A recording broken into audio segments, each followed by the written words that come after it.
For the first time ever, I am thrilled to say we have an official sponsor for the Dirt Talk podcast, and that's Ariat.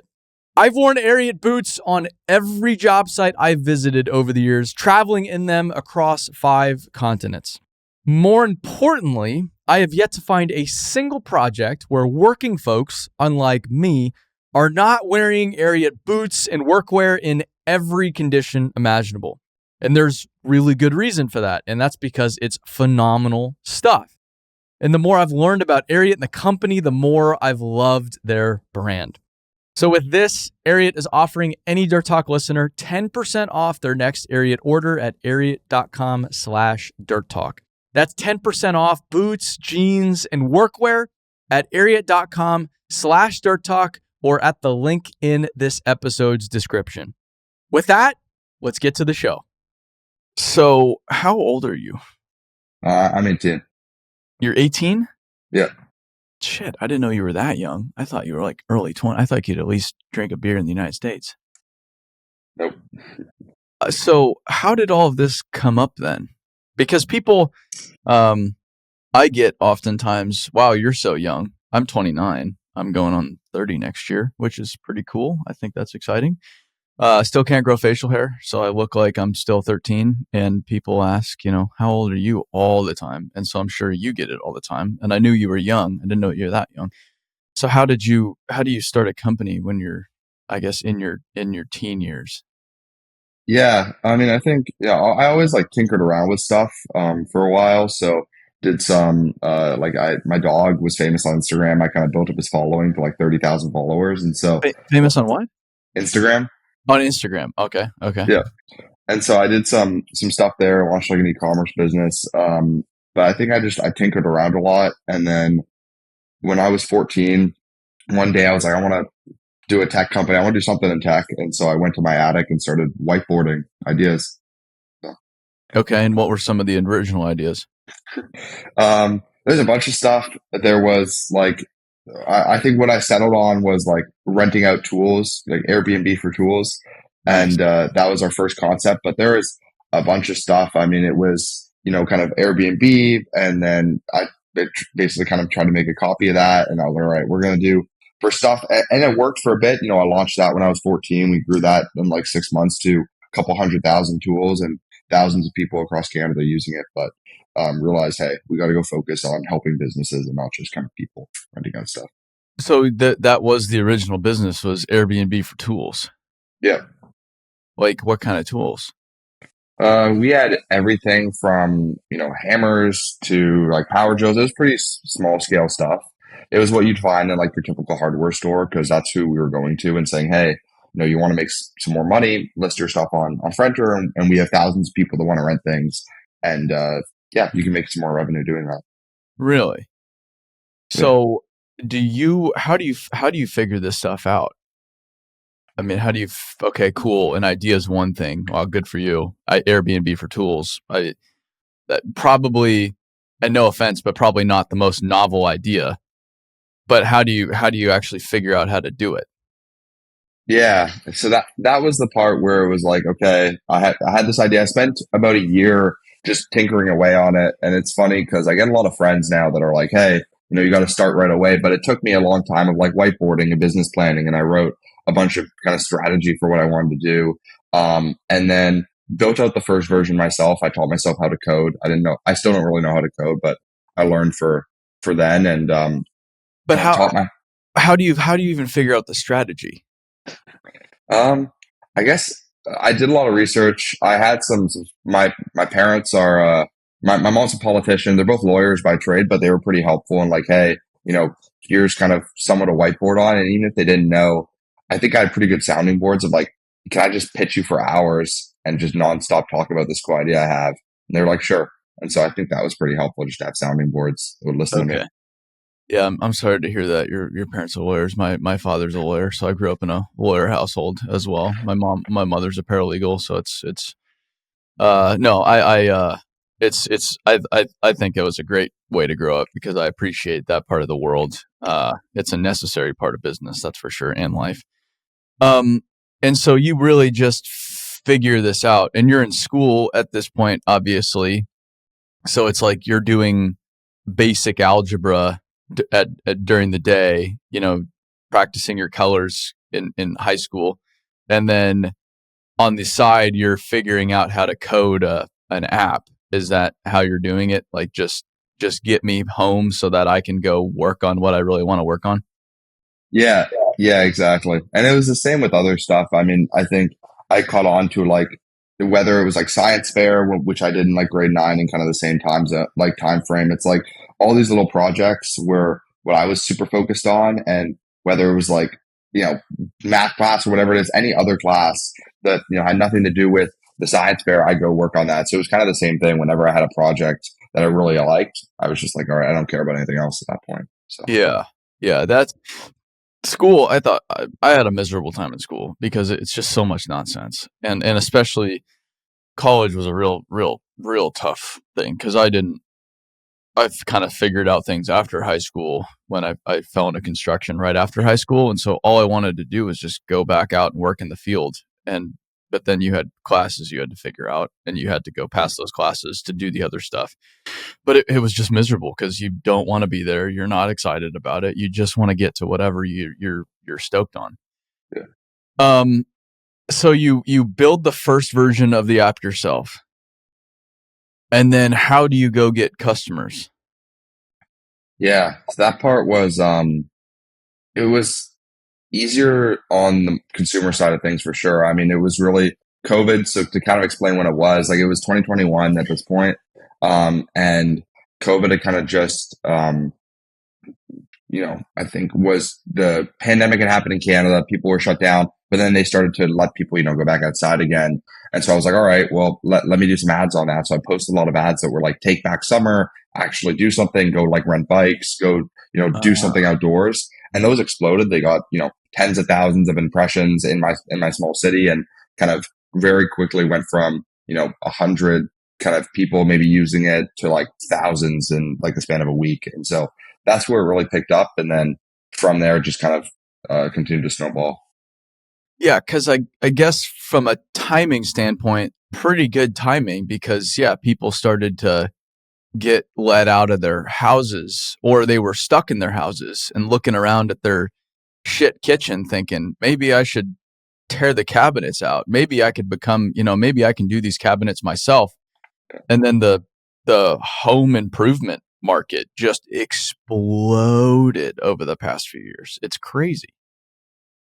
Yeah. So I think it was kind of a little perfect storm of like, hey, we want to get outside. We want something to do. We want projects. And here's a site with a bunch of projects and stuff you can do. And then on top of that, I built like a little forum that was like, hey, post all your cool projects you're building and then show what you need on Frenter to rebuild it yourself. And so then it was kind of like, all right, people rent stuff, they build shit that gets built, you show people how to build it, and then they can go rent the same things and try to copy them. And so it was kind of it just kind of kept growing on itself. So it was somewhat of a community too. Yeah. Wow. Are you making money at this point, or is it really just you're just strapped in, hanging on, trying to slap it together? It was probably the latter. I mean, we were making maybe, I don't know, $100 a month. Like, it was small money because we were taking percentages of rentals and like kind of 1% of the transaction. And so even if we were processing, 10 grand a month and at one point, like 50,000 a month, like it wasn't that much money. Which is kind of why I had to pivot and move away from that, just because it was very expensive to keep paying for more, data and having to host all of it because more users were using it and we just weren't making enough money to pay for it. Yeah, I guess, renting a hammer, it's probably not, I can't imagine it's that much money. So you've got to rent a lot of hammers to add up to something. Yeah. Yeah. And the real estate market was already taken by Airbnb. So you had to, uh, so you, so how long had you been doing this? How do you arrive at the conclusion that, hey, we've got to go do something else? Because I feel like that's a complex thing to realize in itself. Yeah. So I think at this point, I want to say I was like 15. So it'd been about a year and a half. I'd kind of been tinkering on this and I've been doing it part time, doing school full time. And so, But was school online? no, at this point it was back in person. Okay. we did kind of all of half of grade 9 was like online, and then the rest of like all grade 10 was fully in person. So went right back. Okay. So you're in grade 10, you're in school. Yeah. Yeah. So I'd say this was like, kind of, I'm in school. I think actually maybe whenever this was, maybe it was like end of grade 10, kind of start of grade 11.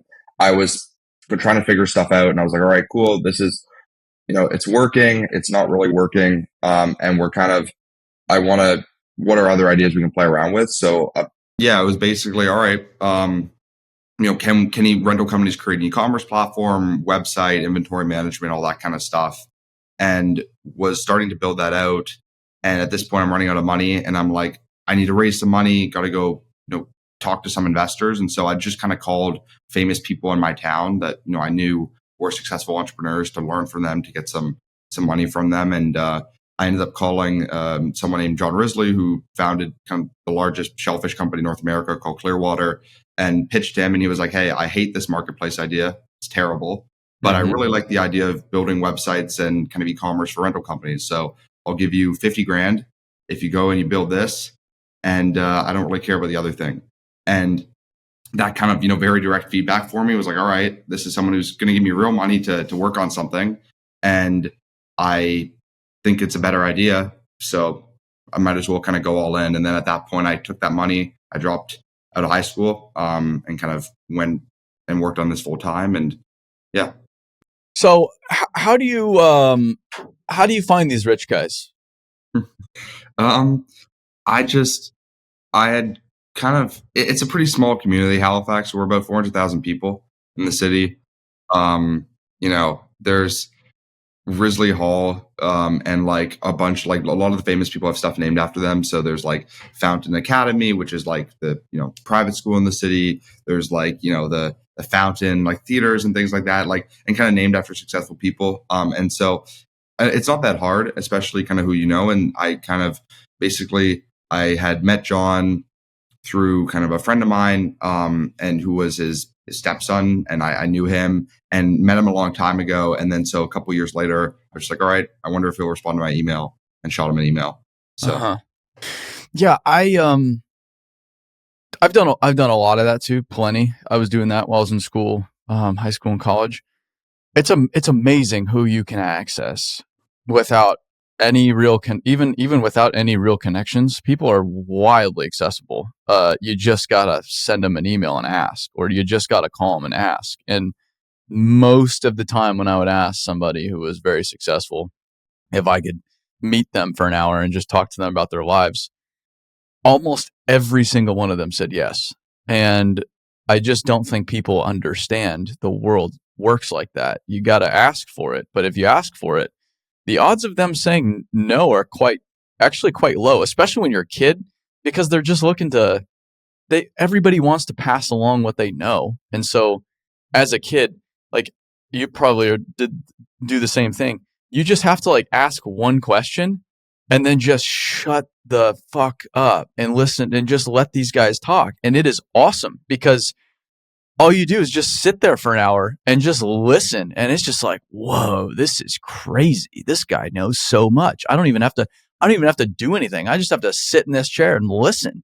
Like most of my conversations were like that. You just get them going and then you just sit there and listen. And it is so awesome, as a young person, but most young people just don't even think of that.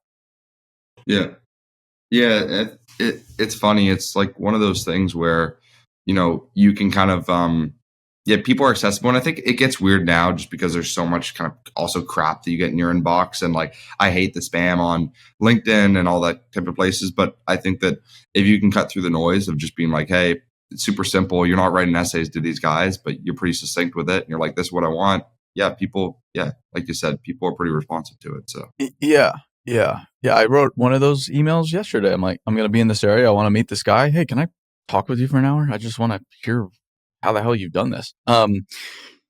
So you get the money. Was it an investment? Was it a loan? Yeah, so it was an investment. In total, it was about 270,000 that I ended up raising from a couple, like from other people that he knew, from other kind of smaller investment funds in Canada and on the East Coast. And like, yeah, it was about 270 grand that I raised at 15 to work on this. So. And your parents being lawyers, did they help you structure things legally then? Or how'd you figure that out? They helped me incorporate my company. That was a big thing I couldn't do. And my dad had to be like, all right, I'm going to be the director for this, this 15-year-old for his company. But yeah, and then how it works is there's a pretty simple template for investing nowadays. You can just look up like investment templates. So that's just kind of what I did. And there's a structure, and how you put it and raise it. So. Okay.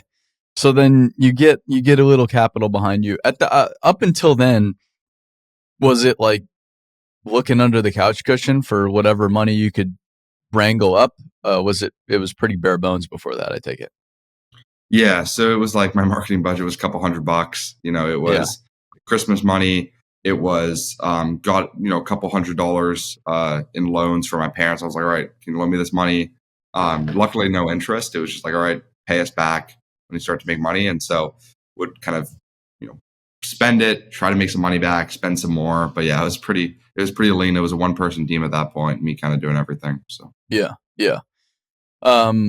It's funny too that guy said that he doesn't like your idea. I had a friend's father. I brought him my business plan when I was starting out, and I remember him looking over it for, I'd spent days on this damn thing, and it was like 12 pages, and I'd really really thought it through.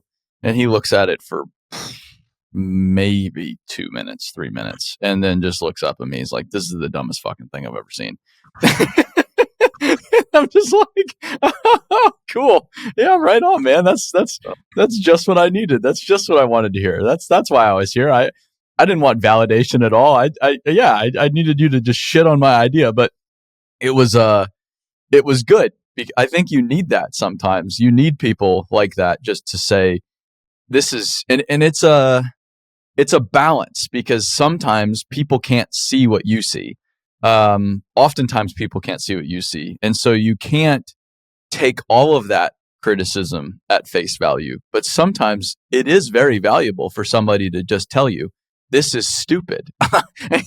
and that's what got me thinking, man, maybe this is kind of stupid. Maybe we do need to do something different. And we pivoted years ago to do something different, which has been very good for us now. But that counsel is oftentimes helpful. People sometimes take offense to that. But you have to know sometimes it is worth something. Yeah. Yeah. It's like when you're like singing when you're younger, and, no one's going to tell you you're a bad singer. Yeah. But, somebody eventually has to tell you that you're not going to make it a career. I think it's kind of the same thing with this. It's like, and even if they don't know, it's pretty easy to be like, all right, this is clearly, so there's some fundamental shit that's wrong with this and it's not going to work. Uh-huh. And then that can save you a lot of time. Because the worst thing is when I see people spend years and years of their life on something that I could have been like, yo, man, this probably won't work. And again, people will shit on you for something that will also work. So it's 50-50 sometimes, but it's helpful. But you have see the I guess in this case, it was somebody that's done shit in their lives from a business standpoint. Yeah. And so you can weight that advice a lot more than like your friend's mom's advice, or your friend's dad's advice. Friend's parent, doesn't even have to be a mom, that hasn't started a business before, for example. And that's also important. And so like if you get advice and if you take advice, make sure you're taking advice from somebody that's done something. Like in this case, if you're looking for business advice, ideally somebody that's built businesses and been successful within business, because that at least means they've done some of this before successfully, so they have something to offer. Yeah. You pivot, so then what does the next version of the product become with this money that you now have to spend? Yeah. So at this point, and it's funny, like it took a couple pivots for us to figure things out, but at this point we were like, all right, we're moving away from the marketplace and we want to build tools for rental companies. And what do those tools look like? I have no idea, but we're going to build some tools and we're going to figure it out. So we had started to talk to them. I think a lot of trends when I was younger, 15, 16, it was like ideation and then execution on it, but not a ton of, customer discovery of like, okay, do people want this? Mm-hmm. And I think that, that can work, but this version was basically you go on, you create a storefront, basic inventory management, and other tools like ID verification, contract creation, payment, all that kind of stuff. And we're going to go to rental companies, help them list their stuff, help them management, and basically kind of like a POR or like a Texada type of thing. Like Equiply is probably the best example of like what it was, and Equiply is doing kind of leagues better than what we were doing at that point. But I think that that's kind of a good comparative. And when you say rental companies, this is equipment rental? Yep. Okay. So you were then the problem becomes helping rental companies operate more effectively. Yep. Okay. And then, so then when does it really start to grow beyond you? When did you drop out of high school? Had you dropped out of high school at this point? Yeah. So at this point, when we made the pivot, a couple weeks later, I left high school. I think it was because my thought was, all right, if I have real money, I can, and I wasn't paying myself at this point, and I was still, $270K in the grand scheme of things when you got to hire people. I didn't realize that it's not, infinite amounts of money. So it's not very much money. Yeah. Especially it was 270K Canadian too. So even worse. Yeah. So that was like maybe like 170 or something. So I brought on a couple people, brought on some of my early friends I knew older, like kind of at people in their 30s that I just kind of met through LinkedIn or like other kind of connections I knew. And so maybe the team was like 4 people for a bit, learned a little bit, got a couple rental companies on our platform. This would be maybe, let's say kind of Feb of 22, then raised a little bit more money, gotten like another 350 in there because we had a little bit of revenue, went back to the same investor, said, hey, we got a little bit of revenue now. Not that much, maybe like 4K a month, but it was something. And so kind of kept growing from there. But yeah, things really took a big spin in September and kind of late, I would say late 22, early 23 is when we made like a big pivot. We went from, okay, we're going to do e-commerce to, rental companies really don't seem to care about the e-commerce side of things, like the website creation. And if they do, there's tools that can do it better than them, but they seem more fixated on asset management, more specifically data. They're pretty interested in, they really like kind of the analytics that we provided. And so my thought was, hey, can I just make that 100 times better? Why would I try to do everything right when I could just be really good at data? And I understand that. And so that's kind of where we moved to what we do today and what we've been doing for the last maybe like 2 years or so, which is like data intelligence for rental companies, and now kind of more general role construction operations, and really just taking data from every little piece of their business, whether it's like project management, inventory management, whatever it is, and then using like machine learning and other tools to predict, reduce downtime, increase optimization, and really just kind of help them move more dirt. So that's what we're doing now. So before we get to that, was the conversation dropping out of high school with your parents, was that a significant conversation? Yeah. I mean, my mom, before she was a lawyer, was the minister of education. So she was definitely, had spent like half a decade trying to reform the school system and work with the teachers unions and all that kind of stuff. So definitely a harder sell when I was like, yep, I want to abandon the entire school system and I want to go rogue on my own. But yeah, it ended up, I would say she ended up being kind of my biggest supporter after I explained, like, this is what I want to do for the rest of my life. And I want to, I'm very passionate about this business, and I don't really know what it's going to be. And I have no idea where it's going to go, but I can't, I had to sit her down and be like, I can't make this decision at this point. You're my parent. You got to let me do it. So you either make me go back to school and, I probably can't work on this to what I want to do, or you let me do something crazy and leave. And it's kind of up to you at this point. She was like, all right, go ahead. So.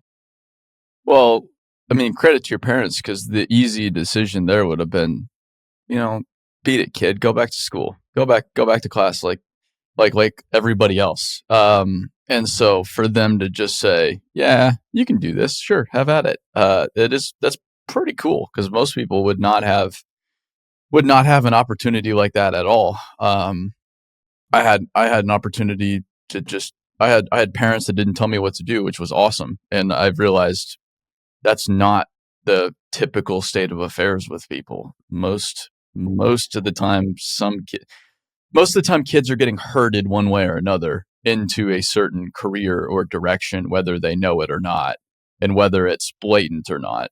And to have a blank canvas is quite special. Yeah. Yeah. There's something to be said about that just as like a concept. And I mean, that's a whole different thing. But if you think about, okay, why are a lot of, I think interesting ideas can come from young people when you have this like blank canvas of like, all right, it's not like it gets corrupted over time, but I would say that when you get more experience, you become more realistic. And I've definitely, I'm like, all right, I understand that I can't do very specific things because I've seen that in the last couple of years, you just can't do that. So when you have no idea about kind of anything, it ends up working out because you're like, I can basically do anything. And then, you get hit with the real world. But I think that for a time, you're in this kind of pretty cool spot where, the world's your oyster, I guess. So. Yeah. And I've tried to hang on to that because, the further you get into traditional society, the more it's beaten out of you. No. Anything is not possible. Just be a cog in the machine, keep your head down, do your job, have a good career, save for retirement, buy a house. You can't even do that nowadays because you can't afford it, but buy a house and just follow the path, man. Just do what you need to do. Go work for a big corporation. That's what you ought to do. But that's just horrible for so many reasons. And it's just, there's so many people, like, they're just plastic bags in the wind. Wherever the wind blows is where they go. And to have that mindset that, anything is completely possible is, I think, so valuable. Yeah.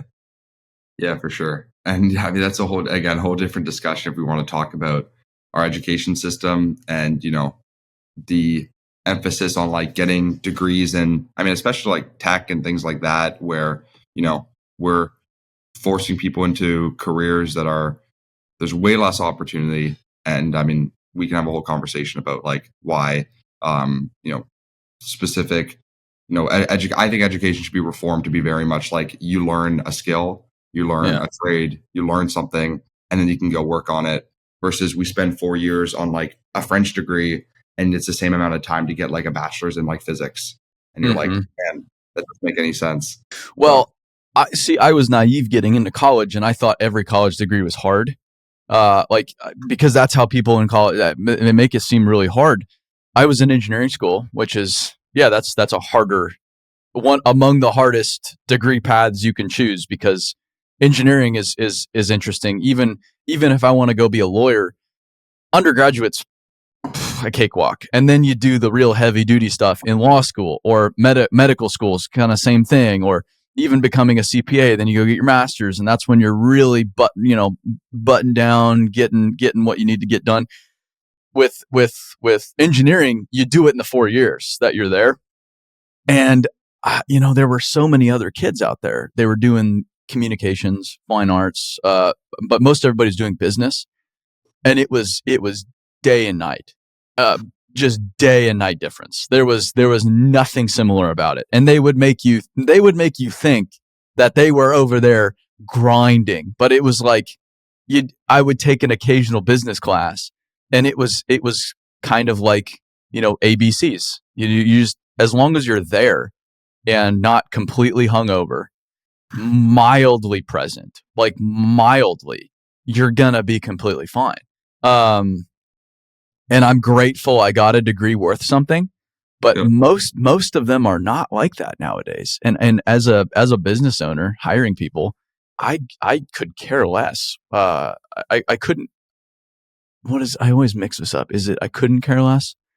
I couldn't care less. I could not care less what somebody's degree is in nowadays, because that doesn't that doesn't inform me on their ability to do the job I'm hiring them for, unless I need a lawyer or an accountant or a professional engineer. Like, unless I'm hiring a legitimate profession, I don't really, and even the lawyers I talk to, I don't ask for their degree. So where'd you get your degree? Like, if you're a lawyer, you look like a lawyer. Cool, I believe you. Yep, seems like you're a lawyer to me. It's just not relevant information. Yep. Yeah. No. So how do you explain your offering to a construction company that does not understand technology whatsoever? Yeah. I mean, super simply, I think Frenter, helps you move more dirt, and we do that in a couple ways. We're going to help you have less downtime. We're going to help you keep your units on the job site more. We're going to help you figure out, are you on track to hit your goals? And I think the really cool thing is kind of with what we do with prediction is that we can tell you, instead of looking back and saying, shit, we missed this, or we could have done this better, you can look ahead and say, how can we do things better to hit our goals or surpass them going forward? So, and how do things work very simply? Say I'm an earth moving contractor and I want to move dirt more efficiently and limit my downtime, of course. Yeah, I mean, super simply, we throw little sensors on your machines, and then those sensors take data, throw them into some pretty fancy algorithms that we built ourselves and trained, and some models, and they're able to spit out basically, if we're talking like equipment, they're able to tell me, okay, the difference between like a healthy piece of equipment and an unhealthy piece of equipment is pretty significant in terms of what someone can actually hear and like notice a difference. And so when we look at something every single day and we track it and we say, okay, it's moving by 1%. Okay, there's like a 2% difference from when it was running brand new and how the engine was vibrating, making noise to what it is now. We can track that. And what's pretty cool is when you can see, okay, 5, 10%, 20% difference, people still can't hear the difference. We can, and our thing can say, hey, this is exactly why it's changed, how it's changed. And when there's big issues like, engine failure or kind of any of these, really expensive issues, we can actually figure out what led to them and like very clear paths of like, okay, there's 6 different issues that all cause this big problem. So I'm a grading contractor with 10 different machines from 10 different manufacturers. That doesn't matter. You can go then put your hardware, your sensors on my equipment. Does it somewhat plug into like the ECU of the machine so that it's then gathering all of the information for that machine? Yeah. And I full disclosure, I'm an idiot. So just treat me like an idiot and a 6-year-old. Walk me through it very simply. Yeah, I'll keep it super simple. Any brand, doesn't matter. If you guys already got, you already got GPS trackers on there, whatever you're using, Samsara, you're using Track Unit, Geotab, whatever you're using, we're just going to hop on that. And our little devices, they just sit on there and they use basically, think of it like Bluetooth on your phone for like your headphones, the same way they connect to your little head units in there. And that's how it works. So it's not invasive. We're not soldering anything in. We're not opening up your engine or ripping anything out. We're just pulling CAN data from from something that's already there, or if it isn't there, we plug into it and pull the CAN data. But it has to be a newer piece of equipment with a computer. It doesn't have to be. I think it works better if it is. But we built, I think what we built and why it's interesting is like we built the individual sensor itself. Like we don't need CAN data is great because it's comparing. Hey, we got this. We picked up some temperature changes, and then CAN says temperature changes. So it's a good kind of, one-to-one comparison. But, we've built all these kind of individual sensors that we use that we want that data ourselves. And so if it's an old machine, temperature is still temperature, vibration is still vibration, all that kind of stuff that is, fundamental things that we want to pull and like that we want to measure, it's all the same. So maybe it doesn't have a fancy computer on there. It doesn't really matter. I mean, we've thrown our units into 30-year-old cranes that we're able to pull data from, and there's no computer on those. So then you're gathering that data, and then you're able to tell me if something's wrong. That hey, there is this anomaly. The temperature is off. It may not be the machine.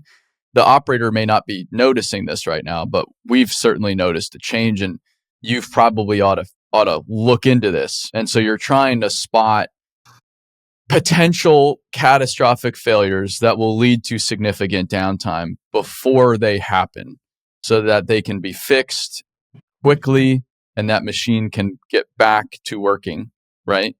Yep. Yeah, exactly. And then you're taking also that data to then predict further out than that, and beyond just issues. Yeah. So I think what's cool, and again, there's a difference between when you hear like predictive maintenance and ML, it's tricky. I think if you break it down really simply, there's like lagging indicators, which is like shit's already happened and we're just letting you know now. So that's like an error code. That's like something that pops up and says, okay, something's going wrong.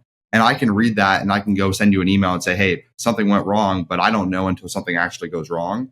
Versus like leading is like the idea of, hey, before anything happens, this could be a month before anything's going to happen. We realize it. We can forecast it out. And on top of that, we built a machine that can predict issues, the exact issue, where it comes from and what it is, of like whether it's a bolt, whether it's a kind of very specific valve, like it's a 99% accuracy we're able to predict issues at.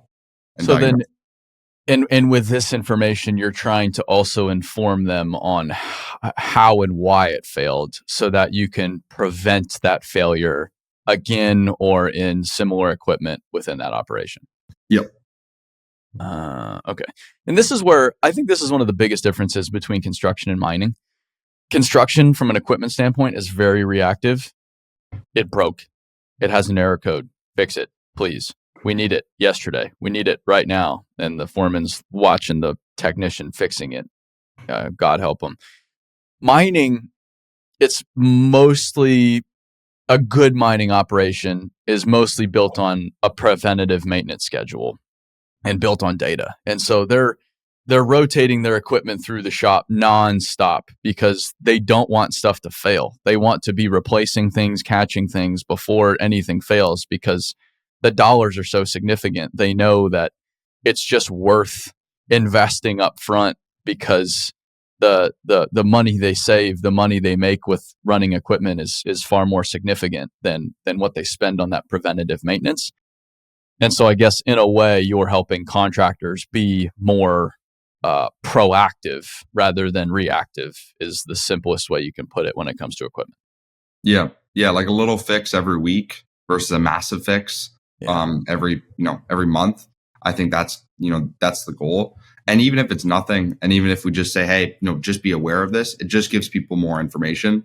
And then through that, kind of through these sensors, we can also track how much dirt you're moving, kind of through measuring, bucket capacity and how much you're kind of, if you measure the hydraulics on machines, you can figure out how much dirt you're moving. Yep. And so we're able to, for like excavators, for dozers, we're able to track that. And then that's also helpful from, all right, what was your goal this week? Especially for some of these huge projects. And are you on track for that? And you can use models to predict that out and say, shit, you moved only 30%. You're on track to hit 30% of what you're meant to hit. You need to increase that. We need to allocate more resources here. You're going to have to add a couple more excavators to the site. You need to add a couple more trucks. You need to haul this out faster. Whatever it is, we can figure that out and map that out. So, and then I'm sure fuel burn, idle time, the low hanging fruit is included there too. Yeah, it's pretty ridiculous. I mean, you can save 50+%. You can reduce idle time by like 80%. That we've been able to do on like some job sites where it's like machines. I think 40% of all fuel that's burned on site is idle fuel. There's something like that, and that's pretty standard for the industry. And so if you can figure that out by either reducing how the engine's running or just shutting it off when we see that no one's actually in the cab, or just you turn it so that you keep the AC on and you keep everything else off. Like there's ways to kind of reduce that we can figure out. We can say, oh shit, it's all your trucks that you guys are leaving on while you're loading them up. That's what's burning all your fuel. And so figuring that out and being like, all right, what's the actual issue? Because there's so many different things it can be, and having like a platform that's like, all right, we're gonna figure this shit out for you, and then we're gonna just tell you what to do, and then you can ask questions to it. You can figure it out, but we're not trying to be another dashboard. We're trying to be more, it's actionable insights. So where's the company at now, you said you're in San Francisco, which is obviously the tech capital, for better or for worse. It's a double-edged sword. So you've moved out there. I take it you've probably raised more money. You have a bigger team. Is that the trajectory you're on? Yeah. So I think, raised a little bit now to date. We're just at about probably 5.5 million or so. Teams maybe about 15 people, 90% engineers. There's only like kind of two non-technical people on my team, and been fortunate to kind of pull these guys from like some either like interesting like kind of backgrounds working at like pretty significant kind of tech companies in the Bay, or like some really cool schools like Waterloo up in Canada. Built a pretty solid tech team. And now we have maybe about $500 million worth of equipment gets kind of tracked and managed on our platform every day. And we're in kind of all over the world at this point in a bunch of different job sites in kind of the Middle East and Asia, in the US and Canada too.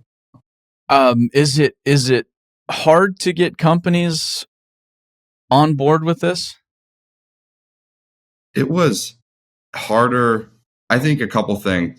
It's not easy, but I think that what is interesting is, our sales before, when I was younger, and this is just a personal thing, I was like, shit, I can't sell because my voice is squeaky, and I'm like, like I have like no facial hair, like I'm a kid, I'm like 16. And so that was my thought before. And then I think as I got older, I was like, shit, I'm actually the only person that can sell, because no one actually, can fully understand what we do. It's really hard to train a sales guy when you haven't created something yet. And so when we kind of switched and pivoted, I was like, all right, I'm going to do all the sales now. And that's kind of when we saw a pretty huge trajectory. And like, who would talk to me when I would reach out to someone on LinkedIn, I could have really awesome conversations and learn from people like we talked about. Like, people just want to give their time and be super helpful in this industry, which I think is probably one of the greatest things about construction, is the community aspect. And it's not a zero-sum game. There's so much opportunity that people are like, if I help you, hope there's additional value being created. So that's what's been pretty cool. And I think that people are super innovative right now, and they're interested. And even if, we've had people be like, all right, we don't exactly know how we can use this, and, in our specific operation, let's say, but this is cool and we want to be at the forefront of this. And so we've had a lot of pilots where it's like, shit, this just sounds really awesome, and let's just figure out a way to work together. And that's the goal. So yeah. It's so you don't have anybody from the industry on your team though? I did, I brought on a lot of people that were kind of kind of large rental companies, ex construction. And I found that, I think that it worked. I tried to have them as my salespeople. Yeah. I found that it was pretty tough to bridge that gap of like, especially in the early days.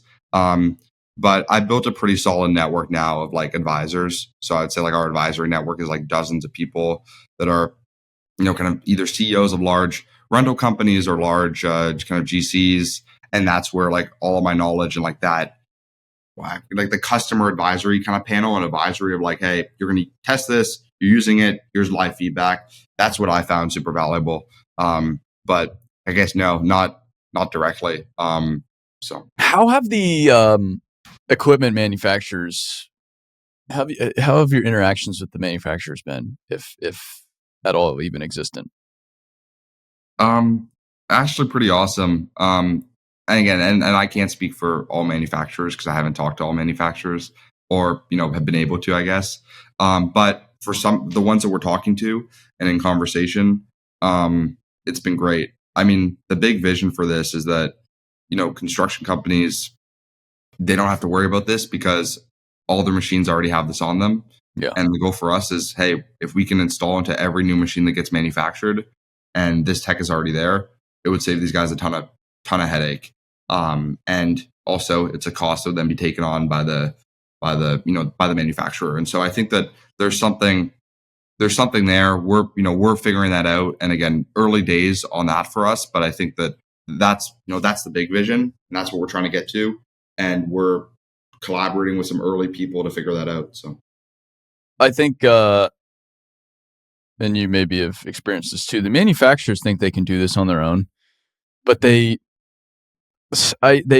need to get out to job sites more, because no one company runs one type of equipment. And so they're building these platforms for them and their machines. But it's like, I think this is the mistake made on a lot of the technology. It just works for theirs. But it's like, as a contractor, that's so unrealistic, because I don't just have yours. Even if I have mostly yours, I still have other stuff, and I want it all. And if you're missing data, if you're missing data and have an incomplete data set, it can only be so helpful. So you need a complete data set. But to have a complete data set, I need a bunch of different machines on the same platform. And so that's why I think something like this is more advantageous for them, because it is agnostic and can work on anything, which ultimately helps the customer a lot more.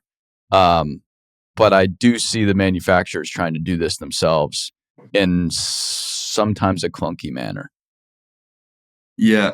And, I think we know, like, there's specific manufacturers that you can point to that have their own innovation teams more than others. But yeah, I think it's one of those things that the difference between, say, like an OEM doing this and me doing this is that when you talk about like tech going to market, unfortunately, like OEMs don't have a group of, some of the smartest teenagers in the country that can clock 12-hour days and build shit. And like, that's just the reality of it. And so it's like, I can build product a lot faster than they can, even with bigger budgets, just because you got a group of motivated guys that want to solve issues. And so I think that's when you talk about getting shit to market and why it's valuable, is like, I don't want to build the best excavator in the world. I just want to be the best guy that understands the data that goes into those things, how to better predict them. And I want to be the data person. And so you guys can be the best, the best OEM. And especially if you talk about some, like, they build everything and they build all types of equipment. Why don't you partner with someone that really understands this? And I think people are getting that.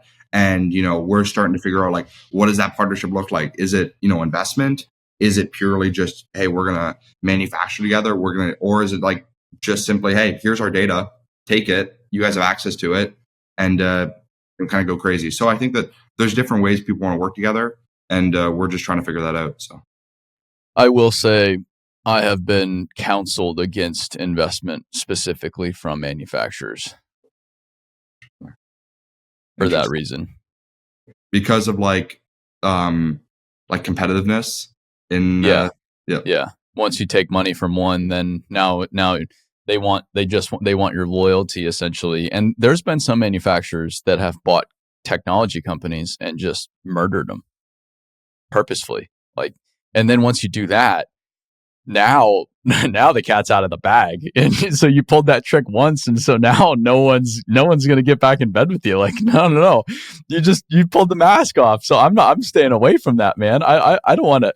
And there's been some public instances of that happening, and people from these companies have counseled against it. They've just said, hey, just if you really want to be agnostic, you have to be careful directly taking money from any one organization, not even manufacturers, that can jeopardize that. Because once you jeopardize it, it's gone forever. You don't get that back. Yep. And it's funny because it's getting more complicated now, because it's not even, I could take money, and I'm just going to randomly throw up a name, but like, so let's say I take money from a really big manufacturer, right? Like, they maybe not directly, but they can also invest in venture capital funds that then invest in you. Yep. So indirectly they're investors, and you didn't even know it because you took money from construction tech VC. Oh shit. Turns out 6 of the biggest manufacturers are their investors.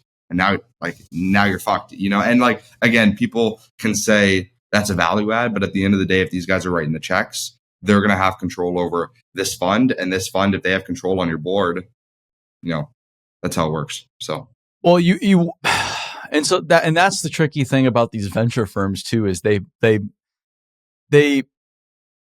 try to make themselves sound way more aspirational and good than they, like, most of them aren't honest.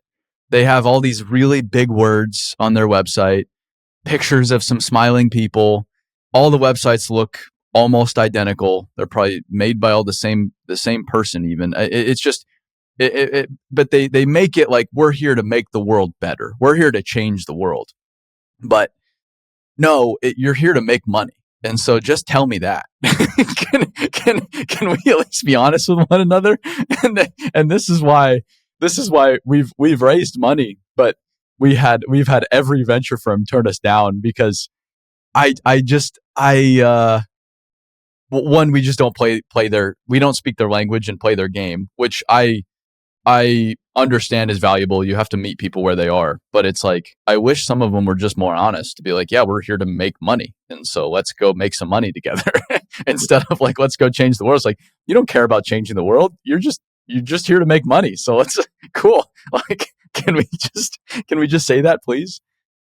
And the funny thing is, so like, and I think I've tried to navigate that where it's like I've taken money from the VCs that are purely, hey, we're going to make money and we're going to invest in 1,000 companies and we're going to do it. And those guys are great because they know a lot of people. But I've also now kind of my biggest investors at this point are like a group that basically they give their big thesis is like we only invest in people without degrees, and that's the only people it checks to. So they're cool. Now like my biggest investors, and they're if like Peter Thiel and like kind of co-founder of PayPal. They spun out originally from like his Thiel fellowship, which was like, hey, here's $100K to drop out of college. And they went and took it a step further and were like, hey, can we give $100K? Yes, but even more money, and we're going to invest it. It's not going to be a grant, and we're going to give people large investments to go either drop out of college or just have never gone to college and go hustle and build. And so, that's pretty cool. Yeah, there's a bunch of great firms out there, but there are a bunch of absolute vultures that are just there to pick off your carcass and then just leave you to rot after they're done with you. And it's hard sometimes discerning between the two because the water is very muddy nowadays, especially with Contech is what they call it. It's like the last frontier. They've realized, oh wow, there's this whole industry called construction, and these people don't even know what computers are. And so let's go teach them about computers because there's a bunch of opportunity. There's a bunch of money to be made.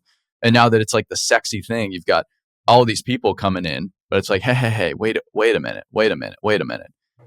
Let's figure out what the heck's going on here. And that, again, I'm a dummy, and those are the waters I've waded into over the past few years. And fortunately, we have phenomenal companies that have invested with us privately, which has been a absolute blessing. But it's been interesting to observe the space because the whole contact thing has started to get a lot hotter over the past few years.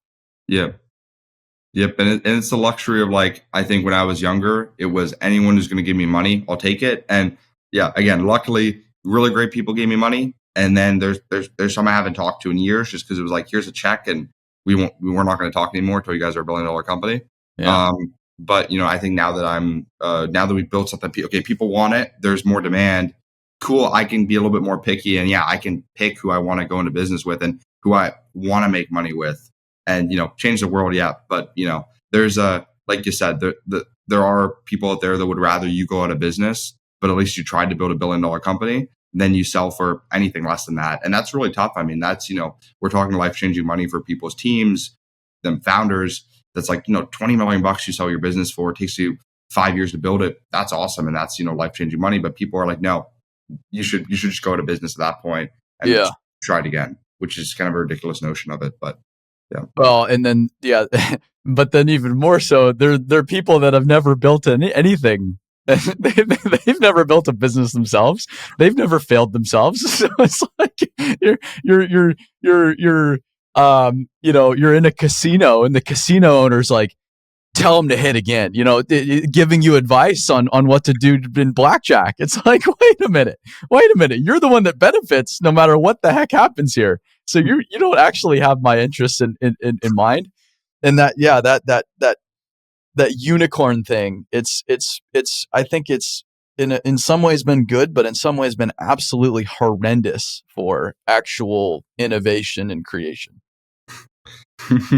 No, yeah, and I think there's something to be said about is being valued at $1 billion the same as being worth $1 billion?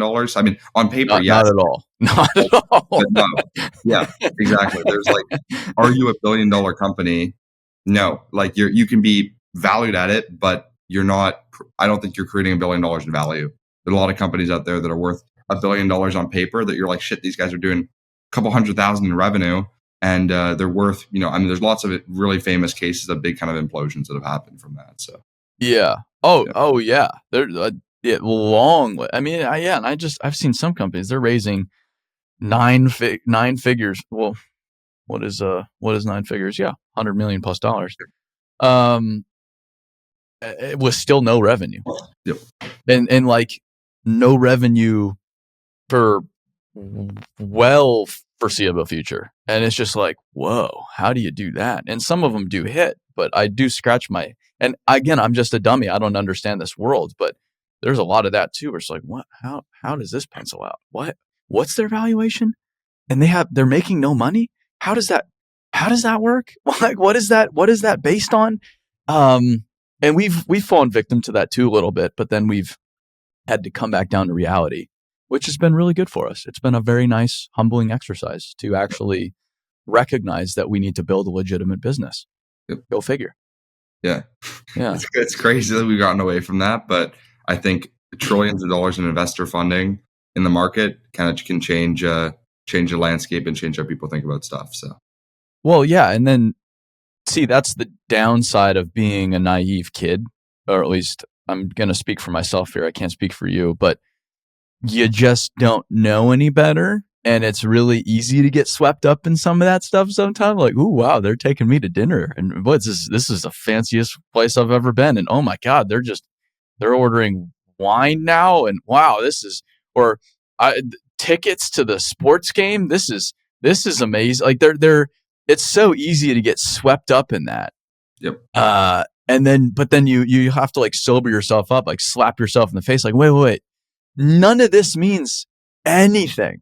This doesn't mean anything. And I got so I call it playing business. I was playing business for a little bit and I thought I knew what I was doing, but it's like all this shit for vanity.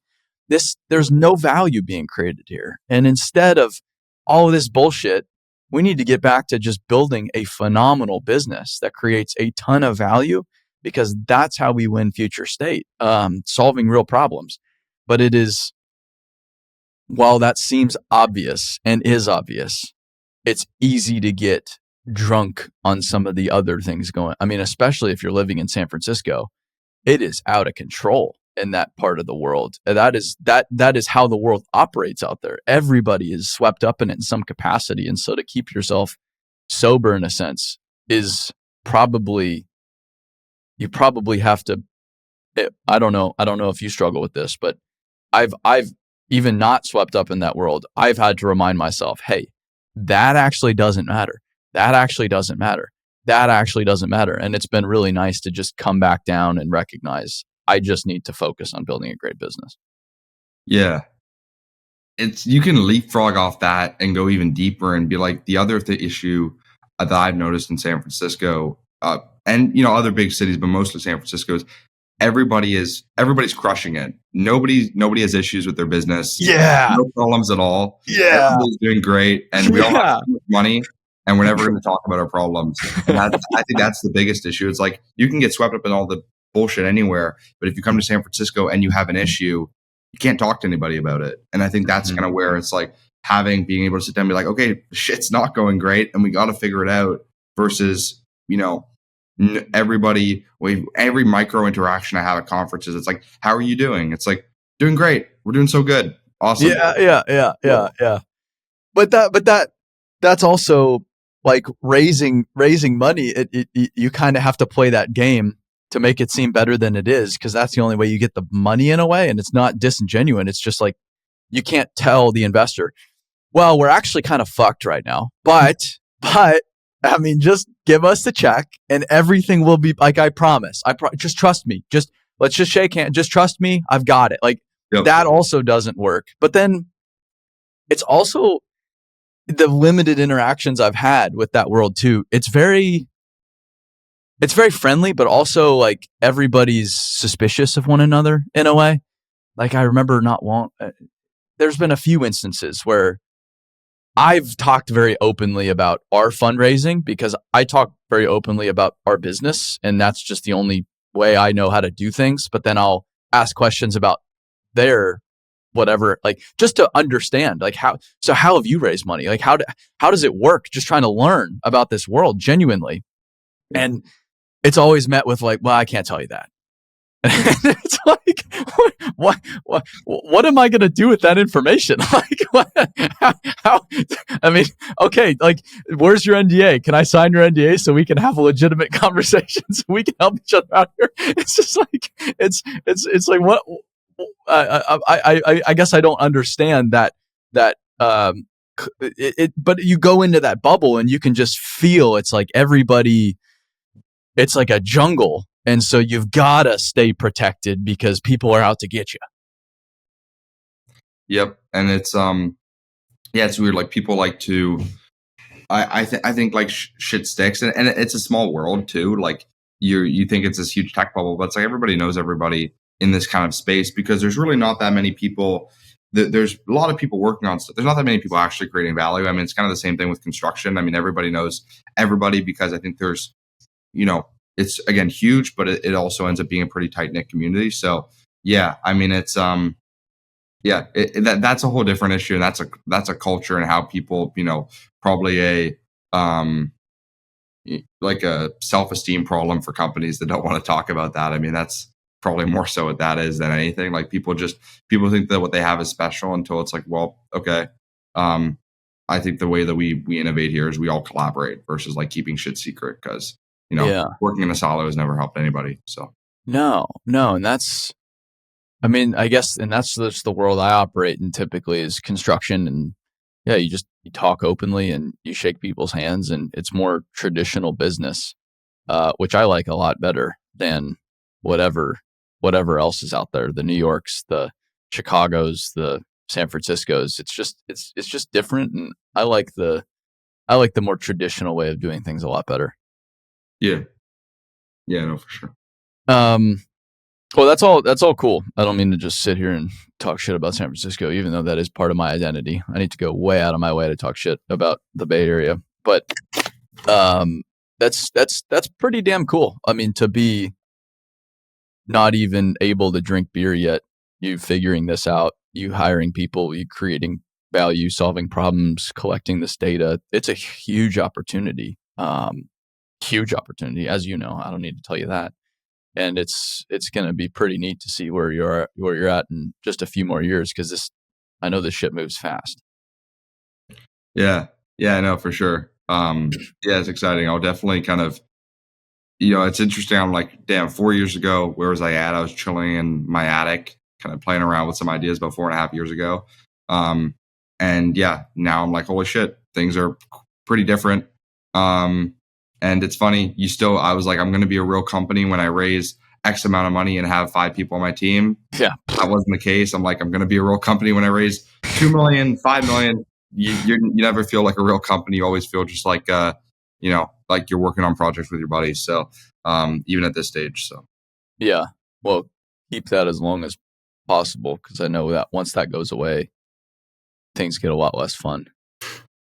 Well, cool. Well, if I'm able to help you out in any way, give me a shout anytime. More than happy to help. I don't know if I ever can, but always looking to lend a hand because this technology world stuff, it has really it has been baffling to me, and I'm stumbling my way through it. I'm happy to be in it now. I have been so reluctant to say that I have a technology company now. So reluctant because it's just, to me, in my head, it's so negative. I just want to stay so far away from that as possible. But you can also solve huge problems, and it's also scalable, and you can do just extraordinary things through technology. So now I've reframed my thinking, but for a while, I struggled with it, and I'm still trying to figure it out. Yeah, it's funny. I think it's the most interesting piece is like, if I want to personify what we're doing, it's like, I can either be in one site, one place, and be monitoring equipment, or I can be at 1,000 sites, 10,000 sites, and and like everything's monitoring at once. And so it's like same thing with you. Aaron can go to a job site and you can teach people and you can provide them with training and insights, or you can be at 1,000 job sites, and you can be everywhere and in every continent. And so, yeah, I think like scaling, building something cool yourself and then scaling that is kind of, I think that's the coolest piece of tech, is that when you figure out a formula, you can replicate it. Yeah. So, which creates the value. Cause it's just bits. You're just copy pasting. You've got a little bit of hardware. We don't even have hardware. And so it's just copy, paste, copy, paste, copy, paste, and you're off to the races. Well, cool. Well, Zach, thanks for stopping in here. awesome. Yeah, that's just sick.